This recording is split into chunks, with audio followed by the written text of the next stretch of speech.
बना चुकी हूँ, ठीक है। फिर भी एक बार मैं अपने बारे में आप लोगों को बता देती हूँ, ठीक है। मेरा नाम श्रीमती सीमा कुमारी है, मैं आपकी हिंदी अध्यापिका हूँ, ठीक है बच्चों। अब आप लोग सबसे पहले क्या कीजिएगा, आप इतने दिन बहुत मस्ती किए ना, तो थोड़ी सी तो पढ़ाई कर लेनी चाहिए, है ना। गुड। वही आज आप लोग क्या कीजिए, सबसे पहले हिंदी की किताब, ठीक है, हिंदी की किताब ले लीजिए, एक रफ बुक ले लीजिए, ठीक ना। अभी आप लोगों को मैं क्लास वर्क नहीं बोल रही हूँ, आज पहला क्लास है, इसलिए आप सबसे पहले एक रफ बुक रखिए अपने पास, एक पेन ले लीजिए, ठीक ना। वो सब कुछ आराम से अपने सामने आप लेकर के बैठ जाइए। जब आपकी अध्यापिका जी बोलेंगे कि आप अपनी किताब खोल के बैठिए, तब आप खोलिएगा, ठीक ना। शायद अब तक आप लोग ले चुके होंगे, ठीक। अब चलिए, अब मैं सबसे पहले आप लोग को ये बता दूं कि आज मैं द्वितीय भाषा के बच्चों को पढ़ाने वाली हूँ, ठीक है। आप लोग द्वितीय भाषा के हैं, आप लोग 9वीं कक्षा से अब 10वीं कक्षा में आ चुके हैं, ठीक ना। तो आपको अभी अब बहुत पढ़ाई करनी होगी। अगर आप पढ़ाई नहीं करोगे अच्छे से तो फिर अच्छे मार्क्स नहीं आएंगे 10th में, क्योंकि अब आप लोग 10th में आ चुके हो ना। तो अब आप लोग को बहुत मेहनत करनी है। तो आप अगर शुरू से मेहनत करोगे तो आप लोग अपनी मंजिल जरूर पाओगे, आप लोग को अच्छा मार्क्स जरूर आएगा 10th में, आएगा ना। गुड। अब चलिए, सबसे पहले आप लोग क्या कीजिए, पृष्ठ संख्या 1 निकालिए, ठीक है, निकालिए। हाँ, अब इसमें देखिए बच्चों, पाठ का नाम क्या लिखा हुआ है, बरसते बादल। क्या लिखा हुआ है, बरसते बादल। तो अब मैं आप लोग को इसमें उन्मुखीकरण है, जरा उस पर ध्यान दीजिएगा, ठीक ना। उसमें दिया गया है, क्या गाती हो किसे बुलाती, बतला दो कोयल रानी, प्यासी धरती देख मांगती हो क्या मेघों से पानी। कहते हैं क्या गाती हो किसे बुलाती हो, बतला दो कोयल रानी। कोयल रानी से पूछे, कोयल से पूछ रहे हैं। आप लोग कोयल तो जानते ही हैं, हाँ, चिड़िया का नाम है। वो चिड़िया, वो कोयल जो है मधुर स्वर में वो गाती है, उसकी आवाज बहुत ही मीठी होती है। तो उसे पूछते हैं तुम क्या गाती हो, गाकर किसे बुला रही हो, क्या धरती प्यासी है, उस प्यासी धरती को देखकर मेघ से पानी मांग रहे हो कि हाँ मेरी धरती पर आओ। यानी कि पूरी प्रकृति, जब बारिश होता है तो पूरी प्रकृति क्या हरी भरी हो जाती है, इसलिए वो कह रहे हैं क्या गाती हो किसे बुलाती हो, प्यासी धरती को मेघों से पानी मांग रही हो उसे देखकर। अब इस पाठ में आप लोगों को कवि परिचय, आप लोग 9वीं कक्षा में कवि परिचय से उतने वाकिफ नहीं थे, जानते थे, लेकिन कभी भी उसके बारे में उतनी जानकारी आप लोगों को नहीं थी। लेकिन अब आप लोगों को 10वीं कक्षा में कवि परिचय भी पढ़ना है, क्योंकि आपकी जब परीक्षा होती है तो उसमें आपको लिखना भी पड़ता है। कवि परिचय उसमें पूछा जाता है, ठीक है। तो सबसे पहले मैं आपको इस पाठ के कवि के बारे में बताने जा रही हूँ, ध्यान से सुनिएगा। और हाँ, कुछ ऐसे भी शब्द उसमें आएंगे कि आपको उच्चारण करने में दिक्कत हो, तो आप क्या कीजिए, मेरे साथ एक बार जरूर दोहराइएगा। जब आपकी अध्यापिका जी बोलती हैं तो आप भी उस समय दोहराना, ताकि आपको आ जाए बोलने के लिए, ठीक है। हाँ, तो इस पाठ के कवि का नाम क्या है, सुमित्रानंदन पंत। इस पाठ के कवि का क्या नाम है, सुमित्रानंदन पंत। कहते हैं प्रकृति के बेजोड़ कवि माने जाने वाले सुमित्रानंदन पंत का जन्म सन 1900 में अल्मोड़ा में हुआ। कहते हैं प्रकृति के बेजोड़ कवि इन्हें माना जाता था। बेजोड़ यानी बहुत ही अच्छे कवियों में से एक थे। कौन, सुमित्रानंदन पंत। इनका जन्म 1900 में, कब हुआ इनका जन्म, 1900 में। कहाँ हुआ, अल्मोड़ा में हुआ। अल्मोड़ा जगह का नाम है, तो अल्मोड़ा में इनका जन्म हुआ। तो आप लोग क्या कीजिएगा, अभी आपकी अध्यापिका जी इस कवि परिचय में क्या क्या कठिन शब्द आ रहा है वो लिखा रहे हैं, आप उसे जरूर लिखिएगा, ठीक है। लिखने के बाद उसे दोहराइएगा, भी बोलने की कोशिश कीजिएगा, ठीक है। सबसे पहला आप लिखिए अल्मोड़ा।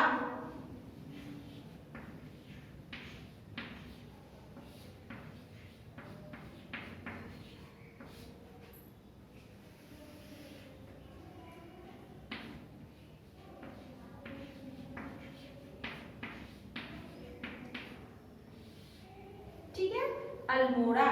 अब आगे हम लोग बढ़ते हैं। साहित्य लेखन के लिए इन्हें साहित्य अकादमी, सोवियत रूस और ज्ञानपुर पुरस्कार दिया गया। कहते साहित्य लेखन, इन्हें साहित्य लिखने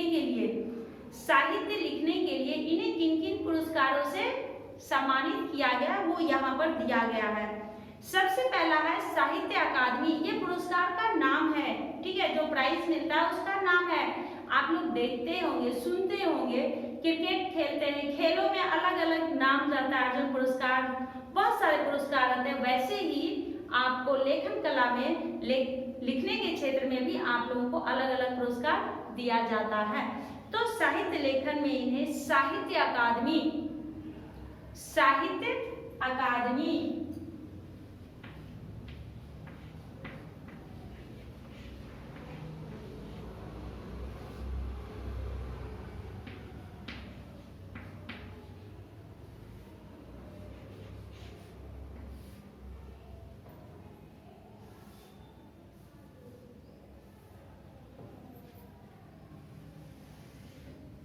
साहित्य अकादमी, सोवियत रूस, ये भी पुरस्कार के नाम है, सोवियत रूस और ज्ञानपीठ पुरस्कार दिया गया। इनकी प्रमुख रचनाएं हैं। अब इनकी प्रमुख रचनाएं क्या क्या है, आप लोग रचना जानते हैं, यानी कि जो इन्होंने लिखा, जिसकी इन्होंने रचना की, खुद से लिखने की। अब हम लोग जो लिखते हैं किसी किताब से देख के लिखते हैं, अगर हम अपने मन से लिखते हैं तो वो हमारी रचना हुई, ठीक है। अपने विचार अगर हम व्यक्त करते, मान लीजिए किसी कविता का सृजन करना है, यानी कोई कविता लिखनी है, तो हम लोग अगर अपने मन से लिखते हैं तो वो हमारी रचना हुई, ना कि किसी का देख के हमने लिखा, वो हमारी खुद की रचना है और हमने खुद से उसे रचना किया और उसे लिखा है, तो वो रचना हुई। इनकी मुख्य रचनाओं में आ जाता है सबसे वीणा, वो इनकी किताब का नाम है वीणा।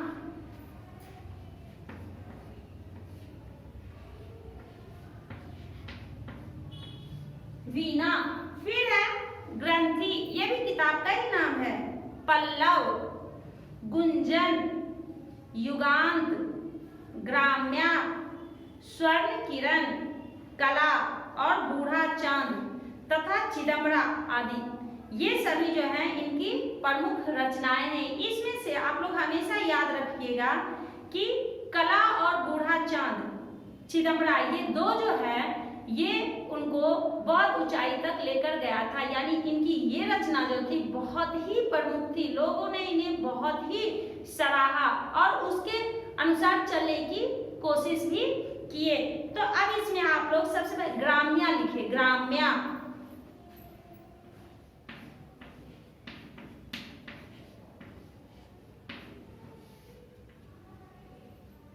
उसके बाद दिया गया है स्वर्ण किरण, मेरे साथ आप लोग दोहराते जाइए, स्वर्ण किरण,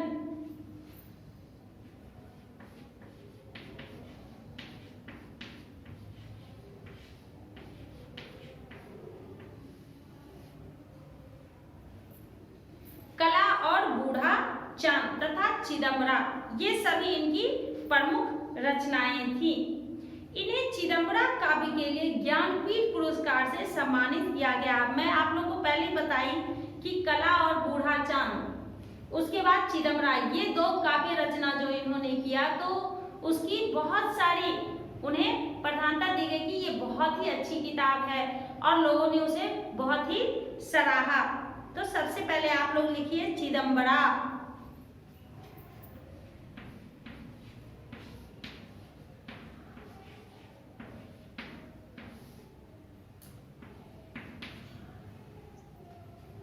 फिर दिया गया है युगांत, युगांत, युगांत,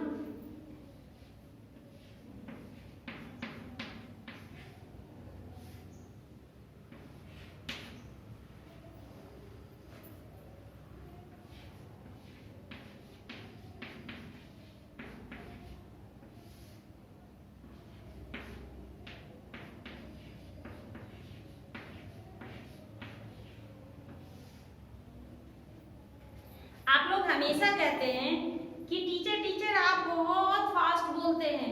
क्या आज भी आप लोग को ऐसा लग रहा है कि आपकी अध्यापिका जी बहुत तेजी से बोल रही हैं? नहीं, एक बार फिर से आपको मैं दोहरा देती हूँ, लेकिन ध्यान से आप लोग सुनिएगा, तभी आप लोग को पढ़ने आएगा। आप लोगों की बार बार यही रहती है कि टीचर आप जिस तरह से पढ़ते हैं हम लोग क्यों नहीं पढ़ पाते हैं। उसका सबसे बड़ा कारण क्या, आप ध्यान नहीं दे रहे हो। थोड़ा ध्यान से सुनिएगा, ठीक ना। इनका निधन कब हुआ, सन 1977।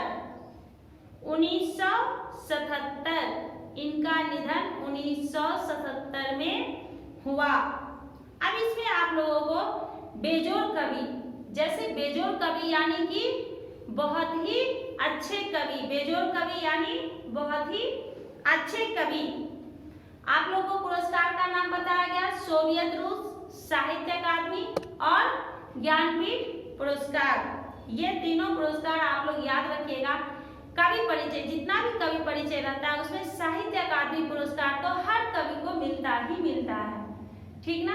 तो वो अगर आप लोगों को याद रहेगा तो कभी भी आप लोगों को पुरस्कार की बारी जब आएगी लिखने के लिए तो आप उसमें साहित्य अकादमी जरूर लिखेगा। हाँ, सभी कवियों को ज्ञानपीठ पुरस्कार नहीं मिलता है, लेकिन सुमित्रा नंदन पंत जी को ज्ञानपीठ पुरस्कार से सम्मानित किया गया था, वो भी किस काव्य के लिए, चिदंबरा काव्य के लिए।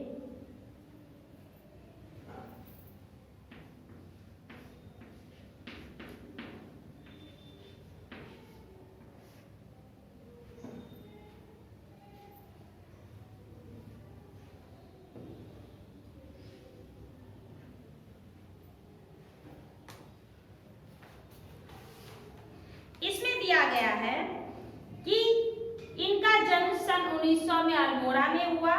साहित्य लिखने के लिए इन्हें साहित्य अकादमी, सोवियत रूस और ज्ञानपीठ पुरस्कार से सम्मानित किया गया। इनकी प्रमुख रचनाएं वीणा, ग्रंथि, ग्राम्या, युगान, स्वर्ण किरण, बूढ़ा चांद, चिदंबरा, ये इनकी प्रमुख रचनाएं हैं और इन्हें चिदंबरा काव्य के लिए ज्ञानपीठ पुरस्कार से सम्मानित किया गया। इतना तो आप लोगों को याद रहेगा, आसानी से याद रहेगा। एक बार अध्यापिका जी बोले, दो बार बोले, तीसरी बार तो आप लोगों को खुद से याद हो जाना चाहिए, है ना।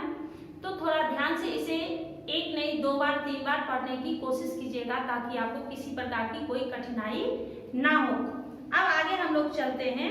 इसमें उद्देश्य क्या दिया गया है, प्रकृति के प्रति काव्य रचनाओं के प्रोत्साहन के साथ साथ सौंदर्य बोध पाना और मनोरंजन करना। इसका उद्देश्य क्या है, प्रकृति के प्रति काव्य रचना, यानी कि हम लोग जो काव्य रचना करते हैं प्रकृति के प्रति, उसके प्रोत्साहित करना, उस काव्य रचना को प्रोत्साहित करना। अब जैसे कोई बच्चा घर में पढ़ता है, मान लीजिए कि आप पढ़ाई कर रहे हो, मम्मी उधर से आगे बहुत अच्छी बात है बेटा और पढ़ो, ऐसे ही पढ़ते रहना, तुम बहुत अच्छा पढ़ रहे हो, तो तुम्हें खुशी मिलती है। तो वो क्या हुआ, प्रोत्साहित करना। मम्मी क्या की, प्रोत्साहित की तुम्हें। तो वैसे ही काव्य रचना के लिए प्रोत्साहित करना पड़ता है। तो प्रोत्साहित उन्हें कौन करेगा, हम लोग करेंगे। हम लोग जब उनकी किताब पढ़ते हैं तो उनके बारे में अच्छी बातें बोलते हैं, वो हुआ प्रोत्साहन देना। उसके साथ साथ सौंदर्य बोध पाना। सौंदर्य बोध यानी कि सुंदरता का आभास होना। तो किस चीज की सुंदरता, अपनी खूबसूरती का नहीं, ये सुंदरता नहीं, हाँ मैं बहुत सुंदर हूँ, ये सुंदरता नहीं। अब उनकी रचना, किनकी रचना, कवि, किसी भी कवि की रचना जो है वो खूबसूरत होना चाहिए, ठीक है।